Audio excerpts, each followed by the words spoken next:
गया है। और आप सभी को पता है कि 1 अक्टूबर को जो सिपाही भर्ती की परीक्षा हुई थी उसका पेपर लीक हो गया था, जिसकी वजह से परीक्षा को रद्द कर दिया गया और साथ ही 7 और 15 को जो आयोजित होने वाली थी उसको स्थगित कर दिया गया।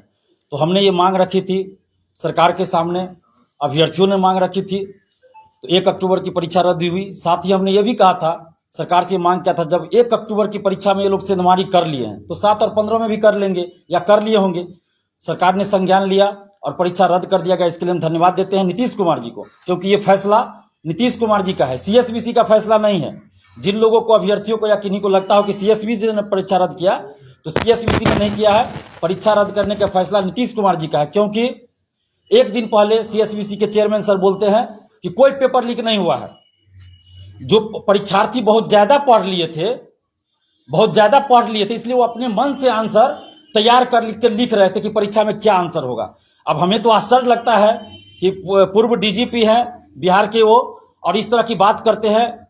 ऐसा लगता है जैसे महाभारत का संजय आ गया हो, जो दिव्य दृष्टि से देख रहा हो कि परीक्षा में क्या क्वेश्चन पूछा जा रहा है, उसका आंसर वो तैयार कर रहा हो। तो ये बहुत हास्यास्पद बात है। सबसे पहले तो चेयरमैन को हटाया जाना चाहिए। हम बिहार सरकार से और खासकर नीतीश कुमार जी से मांग कर रहे हैं कि सीएसबीसी के चेयरमैन को हटाया जाए, क्योंकि उन्होंने अपने पद का दायित्व सही से नहीं निभाया। जिस पद पर है उस पद की गरिमा का उन्होंने कोई ख्याल नहीं रखा। इसलिए सबसे पहले सीएसबीसी के चेयरमैन सर को हटाया जाना चाहिए। और नीतीश कुमार जी को हम धन्यवाद देते हैं इस बात के लिए कि उन्होंने छात्रों की मांग पर परीक्षा को रद्द किया और बाकी जो 2 दिन की परीक्षा थी उसको स्थगित किया। साथ ही आर्थिक अपराध इकाई टीम जो 2017-18 में हुआ करता था, अब वो नहीं है।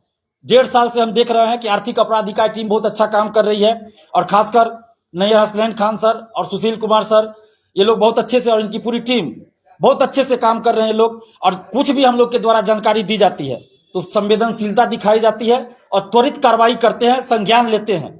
तो इसलिए हम लोग जहां भी कोई जानकारी मिलती है हम लोग तुरंत आर्थिक अपराध इकाई को भेजते हैं और इस पर कार्रवाई भी होती है। अभ्यर्थियों ने भी बहुत सारी जानकारियां दी है। हमें अभ्यर्थी बता रहे थे कि हमारे पास ये जानकारी है। जो भी जानकारियां थी, किसी के पास क्वेश्चन आया था, हमने आर्थिक अपराध इकाई का नंबर दिया उन अभ्यर्थियों को कि आप खुद आर्थिक अपराध इकाई में बात कीजिए, आपको डरने की बात नहीं है। और अभ्यर्थी नहीं डरे, आर्थिक अपराध इकाई को सूचनाएं दिए, जो भी सबूत था उन्होंने दिया। और आर्थिक अपराध इकाई को सबसे ज्यादा हम धन्यवाद देते हैं कि उन्होंने त्वरित कार्रवाई करते हुए संज्ञान लिया।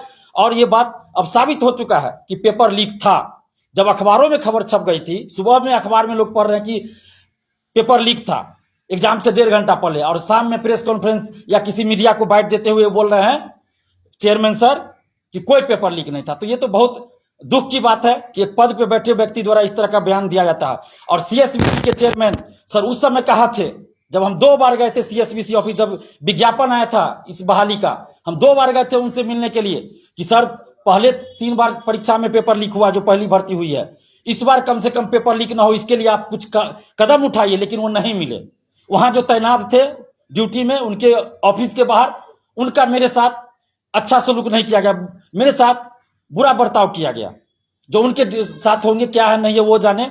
एक अधिकारी नीचे बात किए, वो फर्स्ट फ्लोर पे उनका चैम्बर है, नीचे एक अधिकारी ने बात किया। उनका सीधा कहना था कि हम लोग को जो मन होगा वो करेंगे, आप लोग को कोर्ट भी जाना है कोर्ट भी जाइए, कोर्ट में भी हम ही लोग जीतेंगे, आप लोग नहीं जीत पाएगा, आज तक का रिकॉर्ड है। ये तो बड़ा लगता है कि जैसे लोकतंत्र है ही नहीं, हम लोग बिहार में है ही नहीं।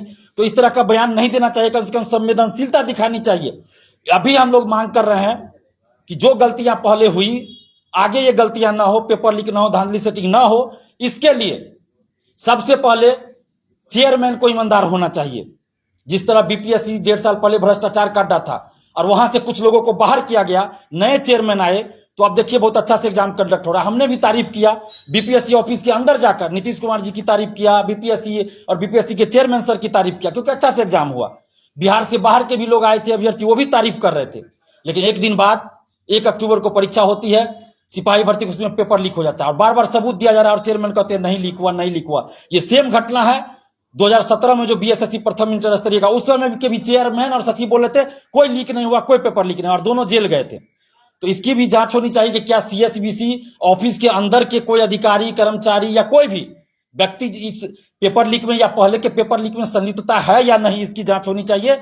और सबसे बड़ी बात की सुधार होना चाहिए। जिस तरह बीपीएससी में सुधार हुआ इस तरह सीबीएसई में होना चाहिए, क्योंकि इससे पहले 14 मार्च और 21 मार्च 2020 को भी परीक्षा हुई थी, लिखित परीक्षा सिपाही बहाली के लिए, उसका भी पेपर लीक था।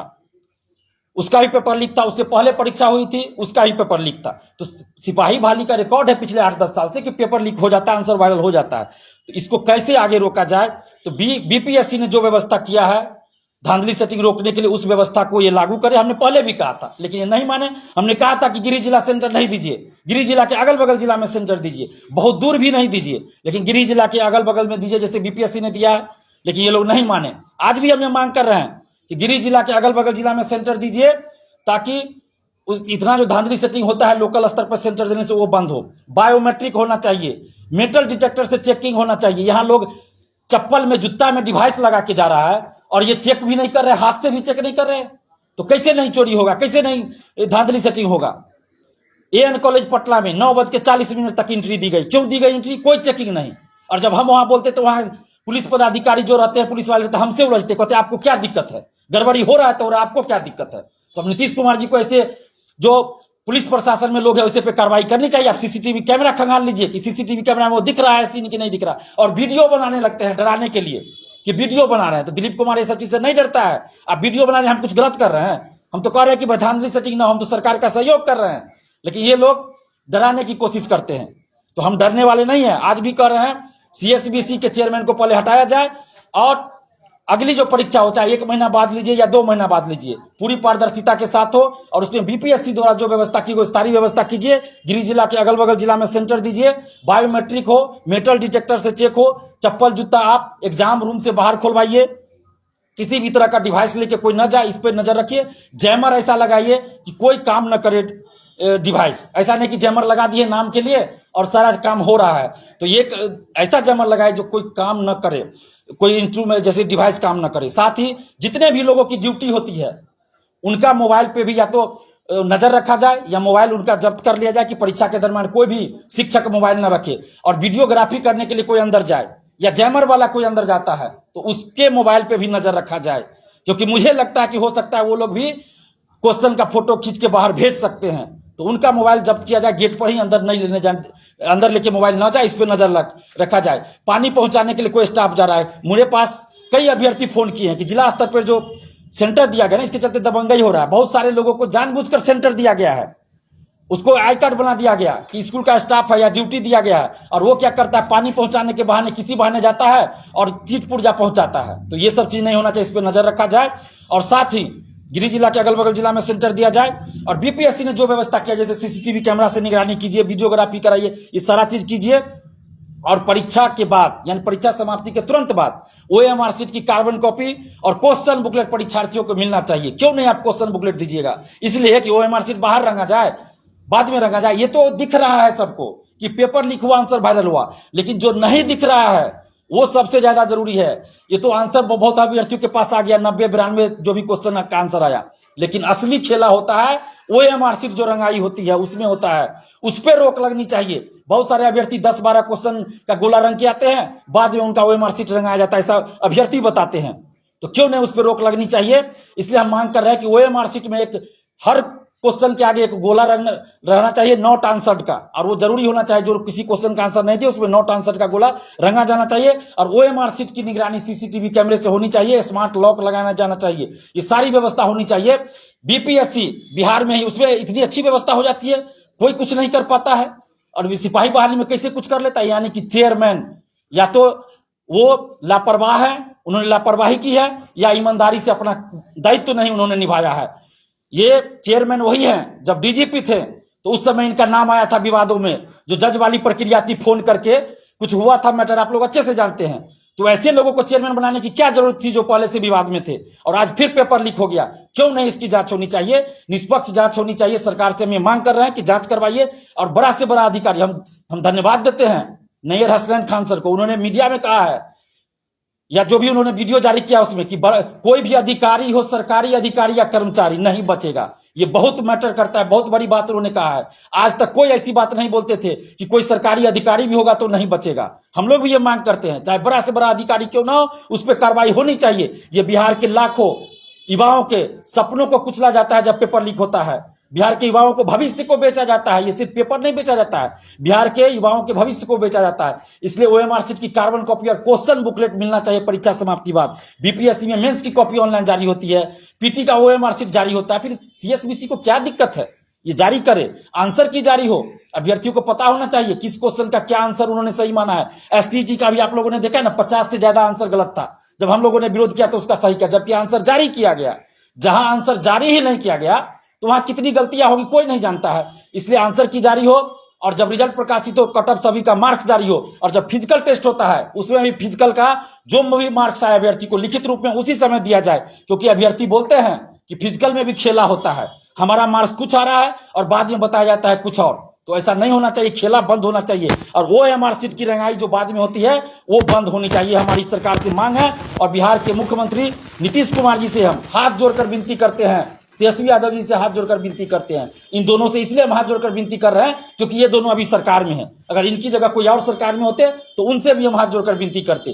तो हम बिहार सरकार से हाथ जोड़कर विनती कर रहे हैं कि बिहार के लाखों युवाओं के साथ अन्याय जो हो रहा है उसको बंद कीजिए, न्याय कीजिए। और जो भी इसमें अधिकारी, कर्मचारी या कोई नेता, नेता का बेटा, कोई भी शामिल हो, उन सब पे कार्रवाई होनी चाहिए। क्योंकि बगैर किसी राजनीतिक संरक्षण के, बगैर किसी बड़े अधिकारी के, बगैर किसी नेता के संरक्षण के ये पेपर लीक नहीं हो सकता। छोटा मोटा दलाल सेटर जिला में जो एक्टिव है वो पेपर लीक करा लेगा, ये संभव नहीं है। जरूर बड़ा बड़ा गिरोह है, पटना में पहले गिरोह सक्रिय था, आज क्या बात हो गई कि पूरे बिहार में फैल गया गिरोह। इसलिए सख्त कानूनी कार्रवाई होनी चाहिए। अभी क्या होता है, 4 महीना, 5 महीना, 6 महीना में लोग छूट जाते हैं और बाहर आके क्या बोलता है, 6 महीना जेल में न रहे, अरबों रुपया, करोड़ों रुपया कमा लिए ना, अपार्टमेंट बना लिए, क्या दिक्कत है। फिर अगली बार करेंगे, फिर पुलिस पकड़ेगी, फिर 1 साल 2 साल में बाहर आ जाएंगे, जेल में भी रहेंगे, बाहर तो हम पैसा कमा रहे हैं। तो ये चीज बंद होना चाहिए। अब शिक्षा माफियाओं में खौफ पैदा होना चाहिए। जिस तरह मुख्यमंत्री 2005 में नीतीश कुमार जी बने थे और उन्होंने स्पीडी ट्रायल करके बड़े बड़े अपराधियों को जेल में बंद किया था, उसके बाद अपराध में बहुत कमी आई थी। उसी तरह हम मांग कर रहे हैं नीतीश कुमार जी से कि शिक्षा माफियाओं के खिलाफ भी स्पीडी ट्रायल करवाइए और 10 साल की कानूनी सजा मिले कम से कम, वैसा कानून बनाइए। कोई सरकारी जॉब में है उसको नौकरी से बर्खास्त किया जाए तुरंत। जब वो दोष मुक्त हो जाएगा तो ठीक है, उसको नौकरी पे रख लीजिए, लेकिन तुरंत बर्खास्त कीजिए जब वो ऐसे मामलों में संलिप्त पाया जाता है, और सारी उसकी संपत्ति को जब्त किया जाए। जब तक ऐसा नहीं होगा तब तक इस तरह की घटना होती रहेगी। मैंने पहले भी कहा था, आज भी कर रहा हूं। और सबसे ज्यादा जरूरी कि सीएसबीसी के चेयरमैन और जो भी अधिकारी है उनको ईमानदार बनना पड़ेगा। अगर ये लोग ईमानदार हैं तो ईमानदारी को साबित करें ये लोग, और पारदर्शिता के साथ अगली बार परीक्षा लें। ओएमआर शीट का कार्बन कॉपी, क्वेश्चन बुकलेट परीक्षा समाप्ति बाद दे। जो हम मांग करें वो सारा चीज लागू करें। अगर नहीं किया जाएगा लागू तो इसका मतलब ये लोग ईमानदार नहीं है। हमें इतनी ही बात करनी थी सरकार से। और आप सभी मीडिया बंधुओं को बहुत बहुत धन्यवाद, क्योंकि आप लोगों ने जोर शोर से अभ्यर्थियों का साथ दिया और इसकी वजह से सरकार को परीक्षा रद्द करनी पड़ी। इसके लिए आप सबको भी बहुत बहुत धन्यवाद। कोई सवाल होगा तो आप लोग कर सकते हैं।